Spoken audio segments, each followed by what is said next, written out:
تو خیر سختی تو پہلے سے شروع ہوئی تھی، یہ تو پہلی دفعہ تو نہیں، یہ تو 25 میں پچھلے سال سے ہمارے اوپر سختیاں شروع ہوئی تھیں، لیکن ایک اور لیول کی سختی شروع ہو گئی ہے.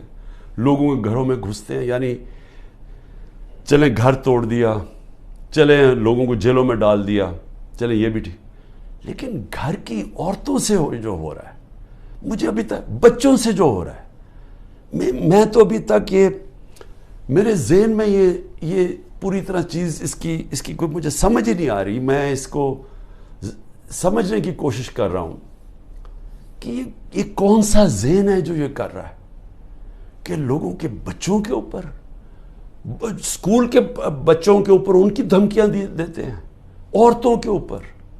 ابھی ایک ڈاکٹر طاہر ایکس منسٹر رہ چکا مشرف کے دور میں، وہ ساری میڈیکل کمیونٹی جاتی ہے اس ڈاکٹر کو.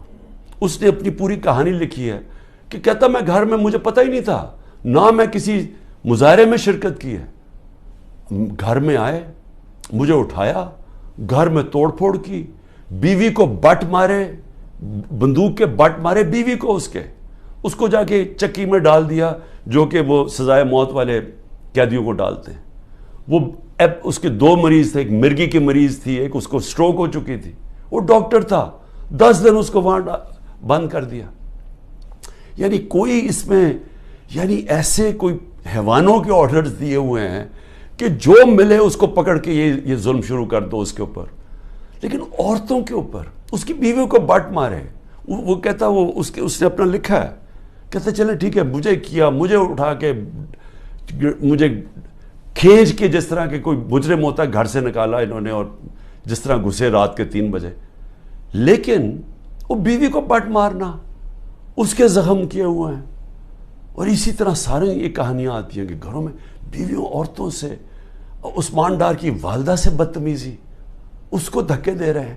یعنی یہ ہمارا دین تو خیر، یعنی وہ نبی صلی اللہ علیہ وسلم نے وہ ہدایتیں کی ہوئی تھیں کہ مخالفوں کے خلاف جنگ کے دوران، وہ بھی جنگ مخالف کے دوران، مخالف کے ساتھ، نہ ان کی عورتوں کو کچھ ہاتھ لگانا ہے، نہ ان کے بوڑھوں کو، نہ ان کے بچوں کو. یہ ہدایت تھی جنگ کے دوران. تو یہاں تو اپنے لوگوں سے کیا جا رہا ہے. ہم پڑھتے تھے یہ اخباروں میں کہ جی مقبوضہ کشمیر میں اس طرح گھروں میں گھستی ہے ہندوستان کی فوج. فلسطینوں سے سنتے تھے، لیکن وہاں بھی عورتیں بچوں سے اتنا نہیں ہم نے سنا جو اب ہو رہا ہے. تو میں اس سے کیا، یعنی اس سے حاصل کیا ہوگا؟ یہ جو ظلم کر رہے ہیں لوگوں کے گھروں میں، گھر توڑ رہے ہیں، بزنسز بند کر رہے ہیں، آگے بے روزگاری ہے، لوگوں کی بزنسز بند کر رہے ہیں، وہ لوگ بے روزگار. اچھا پھر نوکروں کو اٹھا کے لے جاتے ہیں. مجھے ابھی یہ نہیں سمجھ آئی، وہ بیچارے نوکر جو اپنی بیوی بچوں کا پیٹ پال رہے ہیں، ان کو اٹھا کے لے جاتے ہیں اور ان کو مارتے ہیں، ان کے اوپر ظلم کرتے ہیں. میری بہن کا نوکر 20-25 سال سے ہمارا ہوتا تھا یا زمان پاک میں، رحیم خنسامہ جو تھا، اس کو میری بہن کے گھر آ کے اس کو اٹھا کے لے گئے، اس کے ڈرائیور کو بھی، لیکن اس کو انہوں نے ایسا بند کمرے میں رکھا، پتہ نہیں ابھی تک وہ وینٹیلیٹر سے اترا یا نہیں. 3 ہفتے وہ وینٹیلیٹر پہ رہا ہے. 3 ہفتے وہ اپنی زندگی موت کی جنگ لڑتا رہا. تو غریبوں سے بھی ظلم.